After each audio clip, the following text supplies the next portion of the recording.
आप कुरान पाक पढ़ते हैं, हरूफ को पहचानना आपको आता है, लेकिन आवाज अच्छे अंदाज में आप निकाल नहीं पाते हैं। तो आज के सबक में हम आवाज को निकालना सीखेंगे। जैसे हमारे सामने ये हर्फ है ता, और दूसरा हर्फ है दाल, और तीसरा हर्फ क्या है तो। ये जो आवाज है ता, ये बारीक आवाज है, और ये तो, ये मोटी आवाज है। इनको हम कैसे निकालते हैं, कहां हमारी जबान लगती है? ये जबान की नोक, ये जबान की नोक, और ये सामने वाले ऊपर के जो चौड़े दांत हैं, इनमें ये जबान की नोक लगती है। कहां लगती है? इनकी जड़ में लगती है। जबान की नोक सामने वाले ऊपर के चौड़े दांतों की जड़ में लगे तो क्या हर्फ निकलता है? ता, दाल, तो।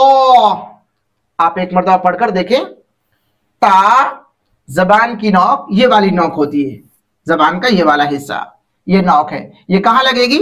सामने वाले ऊपर के चौड़े दांतों की जड़ में लगेगी। तो क्या हो जाएगा?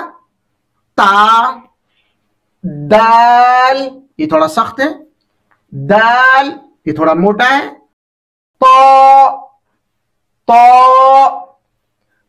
ता, दाल, तो, ता, दाल, तो। अब आपसे हम सवाल करते हैं, जैसे हर बार करते हैं, जबान की नोक जब कहां लगे? ये आपको मालूम है। जबान की नोक जब सामने वाले ऊपर के चौड़े दांतों की जड़ में लगे तो कितने हरूफ निकलते हैं, ये सवाल है। इस सवाल को आप कमेंट में लिखें, इसका जवाब भी आप लिखें, और अच्छे अंदाज में बार बार बोलकर मश्क करें। ता, दाल, तो।